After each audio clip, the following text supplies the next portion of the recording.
오늘의 주요 뉴스입니다. 최근 이어진 집중호우로 장바구니 물가가 불안해진 모습입니다. 여기에 유가, 곡물 가격 등 산적한 물가 자극 요인들이 하반기 물가 안전 전망을 어둡게 만들고 있습니다. 5대 시중은행들이 올 상반기에만 2조 원이 넘는 부실 채권을 상각하거나 매각한 것으로 나타났습니다. 연체율을 낮추기 위한 조치인데 좀처럼 효과를 보지 못하고 있어 부실 우려가 커지고 있습니다. 정부가 중소기업을 위한 자금 지원 규모를 확대합니다. 여기에 정책자금 기준금리도 낮춰 유동성을 위기를 겪는 중소기업들을 적극적으로 돕겠다는 방침입니다. 내일부터 아파트 실거래가 정보의 등기 여부가 함께 공개됩니다. 이른바 집값 띄우기 꼼수를 방지하기 위한 조치입니다.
여러분 안녕하십니까? 센 경제라이브 시작합니다. 최근 계속된 폭우로 채소류 등의 식품 가격이 급등하고 있다는 뉴스 자주 보셨을 텐데요. 문제는 추가 수해와 우크라이나 전쟁에 따른 곡물 가격 상승 등 물가 자극 요인이 많아 최근 2%대로 다소 진정되고 있는 물가 상승세가 다시 오르지 않을까 우려의 목소리도 커지고 있습니다. 김미연 기자입니다. 최근 집중호우로 농작물 피해가 이어지면서 장바구니 물가가 요동치고 있습니다. 지난 21일 기준 상추 가격은 한 달 전보다 346%, 시금치 가격은 207% 넘게 급등했습니다. 같은 기간 애호박은 140%, 깻잎은 80% 올랐습니다. 장마가 끝나도 곧 다가올 폭염과 태풍 때문에 이런 먹거리 물가는 불안한 흐름을 이어갈 전망입니다. 다만 정부는 이런 상황이 전체 물가 둔화 기조에까지 큰 영향을 주지는 않을 것으로 평가하고 있습니다. 농축수산물이 전체 소비자 물가에서 차지하는 비중이 크지 않은 데다 물가 기조 자체는 둔화하는 방향으로 가고 있어서 전반적인 시각을 바꿀 정도는 아니라는 설명입니다. 하지만 최근 국제 곡물 가격이 들썩이고 있는 점 등 대내외 상황을 모두 고려할 경우 하반기 물가에 부담으로 작용할 수 있다는 관측이 나옵니다. 러시아가 흑해 곡물 협정을 중단한 데 이어 곡물 수출 거점인 오데사 항구를 포격하면서 지난 20일 밀 가격은 러시아가 협정 중단을 선언한 지난 17일보다 10% 넘게 올랐습니다. 우크라이나발 곡물 사태가 더 큰 변수죠. 그런 것들이 합쳐져서 농산물을 움직일 경우에는 영향력이 상당히 커지겠죠. 경기 연착륙 기대감으로 오름세를 보이고 있는 유가도 물가를 또다시 자극할 수 있습니다. 지난주 뉴욕 상업거래소에서 서부 텍사스산 원유 가격은 배럴당 77.07달러를 기록해 4주간 11.4% 올랐습니다. 게다가 우리나라는 미루고 있는 전기요금과 가스비 인상이 물가 불안 요인으로 작용하는 상황. 지표 물가는 지난해 기저효과로 하락했지만 소비자 체감 물가는 계속 올라가는 가운데 정부의 물가 관리 능력에 따라 향후 금리 정책이 영향받을 수 있다는 관측도 나옵니다. 서울경제TV 김미현입니다. 시중은행들이 올 상반기에만 부실 채권을 2조 원 넘게 털어냈습니다. 그럼에도 연체율 하락의 속폭이 지나지 않았는데요. 하반기에는 더 오를 요인들이 많이 남아있어 건전성 관리 경고음이 더 커지고 있습니다. 보도에 김수빈 기자입니다. 5대 시중은행이 올 상반기에 대규모 부실 채권 정리에 나섰습니다. 금융권에 따르면 KB국민, 신한, 하나, 우리 등 5대 은행은 지난 1월에서 6월 총 2조 2,130원가량의 부실 채권을 상매각했습니다. 이는 지난해 상반기와 비교하면 2.23배에 이르고 연간 규모와 엇비슷한 수준입니다. 은행은 3개월 이상 연체된 채권을 부실 채권으로 분류해 관리합니다. 돌려받을 가능성이 희박하다고 판단하면 상각하거나 헐값에 매각하는 방식으로 장부에서 털어내는 형태입니다. 이번에는 3에서 4년 내로 가장 많은 부실 채권 떨이가 이루어진 셈입니다. 그만큼 올해 들어 건전성 지표가 나빠지고 있기 때문에 더 공격적인 부실 채권 관리에 나선 겁니다. 부실 채권을 처리하면 대차 대조표상 은행의 자산은 줄지만 연체율이나 고정 이하 여신 비율은 하락합니다. 실제 5대 은행의 지난 6월 말 연체율은 평균 0.29%로 전달보다 감소했습니다. NPL 비율도 한 달 새 0.05%포인트 하락했습니다. 그래도 지난해와 비교하면 여전히 연체율이 높은 편입니다. 지난해 6월 말 기준 5대 은행의 평균 연체율과 NPL 비율은 각각 0.17%, 0.22%였습니다. 문제는 하반기로 갈수록 연체율 등이 더 높아질 것으로 우려되는 상황이라는 겁니다. 코로나 금융지원 종료에 경기 부진까지 합쳐지면서 한계 기업과 취약계층의 대출 부실이 더 심화될 수 있을 것으로 예상됩니다. 전문가들은 은행들이 보다 더 적극적으로 건전성 리스크에 대비해야 한다고 말합니다. 중장기적으로 부실 채권 같은 데서 가장 잘 대비하려면 자기 자본 늘리는 게 가장 바람직한 방법이긴 하고요. 그 다음에는 대손 충당금 같은 걸 늘리는 방법도 일단은 고려해 볼 수 있고.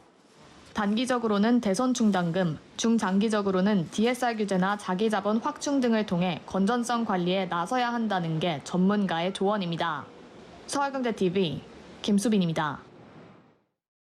고금리로 어려움을 겪고 있는 우리 중소기업을 위해 정부가 자금 지원을 확대합니다. 여기에 금융부담을 덜어주기 위해 정책자금 기준금리도 인하하기로 했는데요. 윤혜림 기자입니다. 중소벤처기업진흥공단이 유동성 위기 극복을 위해 정책자금을 확대 공급합니다.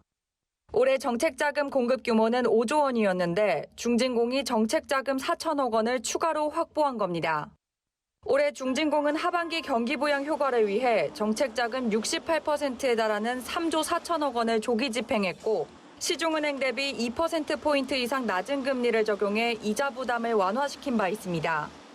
김학도 중진공 이사장은 수출기업의 수출 활력 제고, 창업기업의 경쟁력 강화와 더불어 중소벤처기업의 금융부담 완화를 위해 속도감 있는 정책자금 지원이 필요한 시기라고 강조했습니다.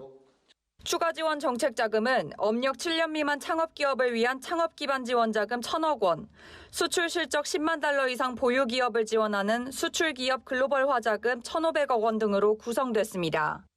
또 고금리로 인한 금융부담 완화에도 나섭니다. 중진공은 올해 1분기 3.2%로 인상했던 정책자금 기준금리를 3분기부터 2.9%로 낮춰 운영 중입니다. 창업기업의 경쟁력 강화를 위해서 정책자금을 4천억 원 추가 확보하였고 이를 신속히 지원할 계획입니다. 올해 3분기에는 고금리 때문에 어려워하시는 분들이 아직도 계시고 하반기에도 금리 상승세가 좀 완화될 거라는 게 아직 보이진 않아서 저희가 0.3%포인트 인하했습니다. 중진공은 앞으로도 기존 대출 기업의 상환 부담을 낮추기 위해 만기 연장과 상환 유예에도 나선다는 계획입니다. 서울경제TV 윤혜림입니다. 정부가 높은 가격의 부동산 거래를 신고한 후 소유권 이전 없이 계약을 해제하는 이른바 집값 띄우기 조작을 막기 위한 조치를 내일부터 시행합니다. 아파트 실거래가 정보의 등기 여부를 함께 공개하도록 했는데요. 이지영 기자입니다. 내일부터 아파트 실거래가 정보의 등기 여부가 함께 공개됩니다. 국토교통부는 대법원 등기 정보와 연계해 올해 1월 이후 거래 계약이 체결된 전국 아파트의 등기일을 실거래가 공개 시스템에서 볼 수 있도록 했다고 오늘 밝혔습니다. 높은 가격의 부동산 거래를 신고한 후 소유권 이전 없이 계약을 해제하는 등 최근 성행하고 있는 집값 띄우기 조작을 막겠다는 취지입니다. 지금까지 실거래가 공개 시스템에는 가격과 전용 면적, 층, 건축 연도, 계약일만 공개됐습니다. 실거래가는 부동산 계약일 이후 30일 이내에 신고하게 돼 있어 소유권 등기 이전을 하지 않고 계약서만 쓴 상태에서 올릴 수 있습니다. 이렇다 보니 특정 아파트를 최고가에 거래하고 이 거래가에 맞춰 인근 단지에서 상승 거래가 이루어지면 기존 거래를 취소하는 방식으로 호가를 띄우는 행위가 나타났습니다. 서울 강남구 논현동 일대 부동산을 운영하는 공인중개사는 현재 호가가 계속 오르는 상황이라며 높은 가격에 거래가 성사되고 취소된다 하더라도 그 밑으로 가격이 내려가는 상황은 아니다라고 말했습니다. 한국부동산원이 발표한 7월 3주 전국주택 가격 동향에 따르면 강남은 지난 5월 1일 이후 12주째, 용산 3주, 마포구 9주, 성동구도 7주째 집값 상승세가 이어지고 있습니다. 시장에선 강남 3구에 이어 마용성까지 집값 반등 조짐을 보이는 가운데 이번 조치가 불필요한 집값 상승 현상을 사전에 차단하는 효과가 있을 것으로 보고 있습니다. 아파트 거래가 실제 완료됐는지 확인할 수 있는 등기일자 정보가 추가되면 허위 신고를 통한 부동산 시세 조작이 무의미해지기 때문입니다. 정부는 실거래가 공개 시스템 보완을 거쳐 내년 상반기부터 연립과 다세대로 공개 범위를 확대한다는 방침입니다. 서울경제TV 이지영입니다. 신동빈 롯데그룹 회장이 지난주 열린 하반기 사장단 회의에서 해외 사업 확장은 필수라고 강조했습니다.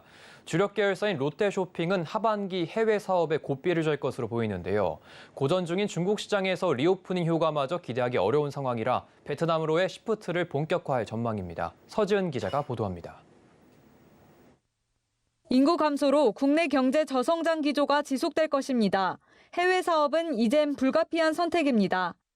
신동빈 롯데그룹 회장이 지난주 열린 하반기 VCM에서 해외 사업을 강조했습니다. 이어 신동빈 회장은 동남아시아 같은 신성장 시장과 미국, 유럽 등 선진 시장을 미래 성장 동력으로 고려할 것을 주문했습니다. 업계에서는 그의 주문이 베트남 시장을 겨냥한 것이 아니냐는 해석을 내놓습니다. 롯데쇼핑이 공을 들여온 프리미엄 쇼핑몰 롯데몰 웨스트레이크 하노이가 올해 3분기 중 베트남 하노이에 오픈하기 때문입니다. 이곳은 현지 최대 규모 상업 복합몰로 쇼핑몰과 오피스, 호텔, 레지던스로 구성될 예정입니다. 쇼핑몰 안에는 롯데마트와 롯데시네마, 롯데월드 아쿠아리움 등도 입점할 것으로 알려졌습니다. 베트남은 1억 명에 육박하는 인구와 높은 경제 성장률로 기존 큰손인 중국 시장의 대안으로 떠오르고 있습니다. 중국 시장의 진출에 있어서 많은 어려움도 있고 불확실성이 높기 때문에 하나의 대안으로서 베트남이 자리매김을 한 것이 아닌가 생각이 됩니다. 또 K컬처라든지 K푸드, K콘텐츠에 대한 선호도가 매우 높기 때문에 베트남 부문의 높은 매출 신장률도 이러한 흐름을 보여줍니다. 롯데쇼핑은 베트남과 인도네시아, 중국 지역에 진출해 있는데 이 중 지난해 베트남 매출은 3,907억 원으로 전년 대비 37.2% 증가했습니다. 한편 롯데쇼핑은 현재 베트남에서 백화점 2개 점포, 할인점은 총 15개 점을 운영하고 있습니다. 서울경제TV 서지은입니다. 우리 대형 조선사들이 3년치 수주 잔량을 확보한 가운데 경쟁력 확보를 위해 혁신에 나서고 있는 모습입니다. 한화오션이 인력과 시설에 대규모 투자를 단행하며 눈길을 끌고 있는데요. 김효진 기자입니다. 한화오션이 시장 공략에 속도를 내고 있습니다. 이달 사무직 연봉을 평균 1,000만 원 올리며 경쟁사 평균 연봉과 비슷한 8,300만 원 선으로 맞췄습니다. 생산직도 매주 2회 임금 인상을 위한 협상을 진행하고 있습니다. 미래 인재 확보를 위해 채용문도 열어뒀습니다. 지속 가능한 친환경 기술 기업으로 도약을 위한 미래 인재 선확보 차원에서 이례적으로 규모의 제한 없이 인재 채용을 추진 중에 있습니다. 해외에서 인재를 키워 채용하는 방식으로 조선업계 인력난 해소에도 나섭니다. 한화오션은 지난 22일 베트남 하노이에서 베트남 산업무역부와 MOU를 맺고 산업무역부 산하 직업훈련기관들의 역량 강화 프로그램을 지원하기로 했습니다. 건조 능력을 늘리기 위해 시설 투자에도 적극적인 모습입니다. 국내 최초로 수상함 2척을 동시 건조할 수 있는 실내 탑재 공장도 건설한다는 계획. 실내에서 건조하면 기상 상황에 영향을 받지 않을 뿐만 아니라 야간에도 작업이 수월해 납기 경쟁력을 높일 수 있습니다. 이 실내 공장에선 울산급 호위함 5번, 6번 함을 건조할 예정입니다. 여기에 함정 전용 다목적 조립 공장을 신축하고 자동화된 조립 공정을 추가해 건조 생산량을 늘리고 안전성을 높인다는 계획입니다. 한화오션이 대규모 인력, 시설 투자에 나서며 시장 공략의 속도를 높이고 있습니다. 서울경제TV 김효진입니다. 볼보가 전동화 전환의 속도를 내고 있죠. 볼보의 첫 쿠페형 전기차 C40 리차지가 전동화 시대를 이끌고 있는 모습입니다. 쿠페형 SUV 특유의 날렵하면서도 역동적인 디자인이 적용됐는데요. 주행 감성은 어땠는지 박세아 기자가 물어봤습니다. 군더더기 없는 깔끔한 디자인이 눈길을 사로잡습니다. 시승한 모델은 볼보의 쿠페형 전기 SUV C40 리차지 모델.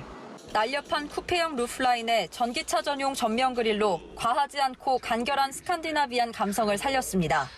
볼보가 티맵 모빌리티와 협업해 만든 티맵 인포테인먼트 서비스를 통해 휴대폰을 연결하지 않고 음성 명령으로 목적지를 입력했습니다. 실내 음악과 온도 조절도 가능합니다. 차량 내부는 친환경적인 요소가 강화됐습니다. 가죽 대신 천연 소재나 재활용 소재를 사용했고 실내 공기청정 기능을 탑재했습니다. 주행 시 전기차 특유의 울컥거림은 줄었고 전기차다운 정숙성과 안정감이 느껴졌습니다. 총 408마력의 제로백은 4.7초가 소요돼 가속감을 느낄 수 있고 균형 잡힌 주행 성능을 갖췄습니다. 주행 모드는 한 가지로 단순하지만 브레이크 없이 가속 페달 하나로 운전이 가능한 원페달 드라이브 모드를 옵션으로 선택할 수 있습니다. 원페달 드라이빙을 설정한 상태입니다. 주행 중 이렇게 가속 페달에서 발을 떼는 순간 따로 브레이크를 밟지 않아도 차가 멈춥니다. 운동 에너지를 전기 에너지로 바꾸는 회생제동을 발생시켜 주행의 효율성을 극대화했지만 익숙해지기까지 상당한 시간이 걸렸습니다. C40 리차지 모델은 완충 시 최대 356km를 달릴 수 있고 80% 충전까지 약 40분이 걸립니다. 서울경제TV 박세아입니다. BAT 로스만스가 X상형 전자담배 출시로 전자담배 판로 확대에 나섰습니다. 전자담배 빅3 업체의 X상형 전자담배 출시는 4년 만인데 전자담배 시장 구조에도 변화가 일어날지 관심이 쏠립니다. 이호진 기자입니다. BAT 로스만스가 국내 X상형 전자담배 시장에 출사표를 던졌습니다.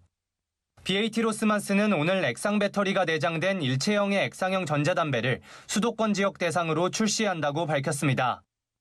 BAT 로스만스의 X상형 전자담배 국내 출시는 이번이 처음이며 필립 모리스, KT&G 등 빅3 기업이 X상형 전자담배 제품을 국내에 출시하는 건 4년 만입니다. 국내 전자담배 시장 초창기를 이끌던 X상형 전자담배 시장은 지난 2019년 1,606억 원 규모로까지 성장했지만 2019년 10월 보건복지부의 사용 중단 강력 권고 이후로 900억 원대로 내려앉아 더 이상 성장하지 못하고 있습니다. 대형 기업들이 빠져나간 X상형 전자담배 시장은 오프라인 판매점을 중심으로 중소형 업체들이 장악하고 있는데 BAT 로스만스의 시장 진입으로 전체 판매량 규모와 시장 구조에도 변화가 생길 것으로 예상됩니다. 또한 그간 관련형 전자담배 시장 점유율 3위에서 큰 변화를 이끌어내지 못하던 BAT 로스만스가 X상형 전자담배 출시로 전체 전자담배 시장 점유율을 끌어올릴 수 있을지에도 업계에 관심이 쏠립니다. 관건은 소비자들의 인식입니다. 미국, 영국, 뉴질랜드 등 다른 국가들은 X상형 전자담배를 금연의 보조도구로 제한하거나 규제를 완화하고 있지만 우리나라의 경우 지난 2019년 보건복지부의 사용 중단 강력 권고 이후 별다른 입장 표명이 없기 때문입니다. 일반 연초 흡연 관련 위해성의 대부분이 니코틴으로부터 발생하는 것이 아니라 담배를 태울 때 생성되는 연기에 포함된 물질에 의해서 발생을 하는데 BAT의 모든 X상형 전자담배 제품에는 담배 자체가 포함되어 있지 않아서 한편 BAT 로스만스를 제외한 다른 업체들은 현재 X상형 전자담배 출시를 검토하지 않고 있다는 입장입니다. 서울경제TV 이호진입니다. 하동 가루녹차가 세계적인 커피 브랜드 스타벅스에 수출되는 것을 알리는 출하식이 지난 21일 경남 하동군에서 열렸습니다. 하동군은 국내 시장 공략은 물론 중남미 시장으로 가루녹차 수출을 확대한다는 전략인데요. 이은상 기자의 보도입니다.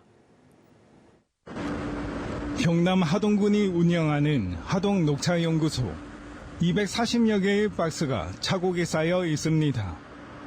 세계적인 커피 브랜드 미국 스타벅스로 수출될 예정인 하동 가루 녹차입니다. 선적 물량은 6톤, 금액으로는 2억 원에 달하는데 올해는 모두 36톤이 수출될 예정입니다.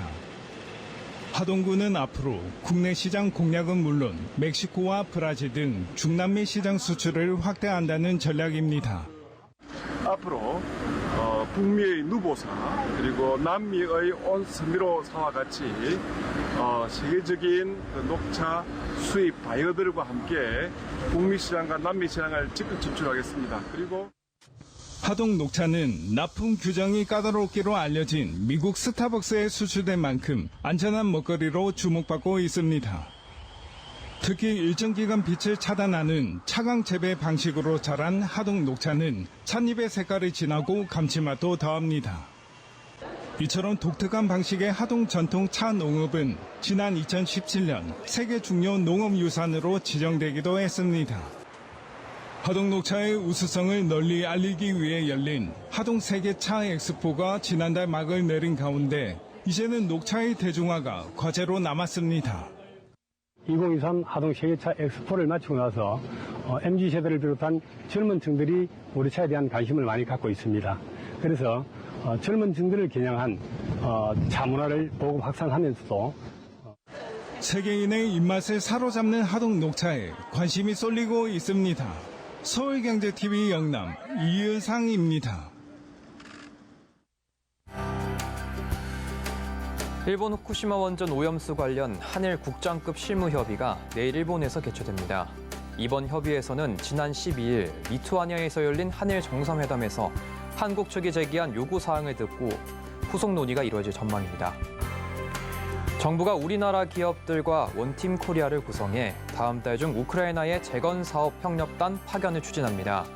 이번 원팀 코리아에는 우크라이나 재건사업 참여 의사가 있는 건설, 에너지, 수자원, IT, 철도 등 분야의 기업 10여 곳이 참여할 방침이며 단장은 원희룡 국토부 장관이 맡을 예정입니다.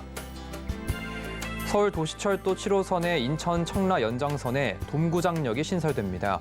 인천시는 2027년 스타필드 청라내 2만석 규모의 돔구장 개장과 2029년 청라 의료복합타운 개원 등 대규모 교통 수요가 예상됨에 따라 가칭 돔구장역을 추가로 짓기로 결정했다고 밝혔습니다. 엔저 현상이 지속되면서 지난달 거주자 엔화 예금 잔액이 역대 최대폭으로 늘어났습니다. 한국은행에 따르면 6월 말 기준 엔화 예금 잔액은 전달보다 무려 12억 3천만 달러 증가한 74억 8천만 달러였습니다.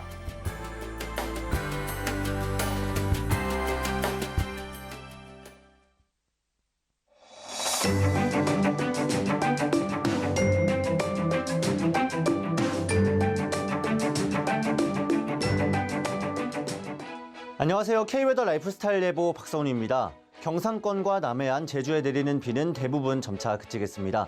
오늘 밤부터는 전라권과 충청권, 일부 경북 내륙에 비가 시작되겠는데요. 내일 새벽에는 경기 남부와 강원 영서 남부까지 비가 내리는 지역이 확대되겠습니다. 이 비는 내일 오전 중 그치겠는데요. 다만 낮 동안 수도권과 충청권, 강원 영서 일부 남부 내륙에 소나기가 지나겠습니다. 근래 들어 비가 많이 내리고 있는데요. 피해 없도록 각별히 유의하시기 바랍니다. 전국 대부분 지역에 비가 내리다 그치기를 반복하며 습한 날씨가 이어지고 있는데요. 무더위 조심하셔야겠습니다. 내일 한낮 최고 기온은 서울 29도, 대구는 31도까지 오르겠는데요. 체감 온도는 이보다 높겠습니다. 한편 열기가 잘 식지 않아 밤사이 열대야를 보이는 곳이 많겠습니다. 건강관리에 유의하시기 바랍니다. 다음은 자세한 지역별 내일 기온입니다. 중부지방의 아침 기온 서울과 청주 25도, 인천과 대전 24도 보이겠습니다. 한낮 최고 기온은 서울과 수원 29도, 대전 30도가 예상됩니다. 동해안지방 속초 25도, 울진 23도로 아침을 맞이하겠습니다. 낮 기온은 속초와 강릉이 31도까지 오르겠습니다. 남부지방 광주와 부산 24도, 제주는 26도로 열대야가 나타나겠습니다. 낮에는 전주와 대구 31도까지 치솟으며 무덥겠습니다. 전해상 구름 많거나 흐린 가운데 서해에는 비가 내린 후 개겠습니다. 물결은 잔잔하겠습니다. 수요일 전국에 비가 내리겠고 당분간 대기 불안정으로 인한 소나기가 자주 지나겠습니다. 날씨였습니다. 이상으로 센 경제 라이브 마칩니다. 함께해 주신 여러분 고맙습니다.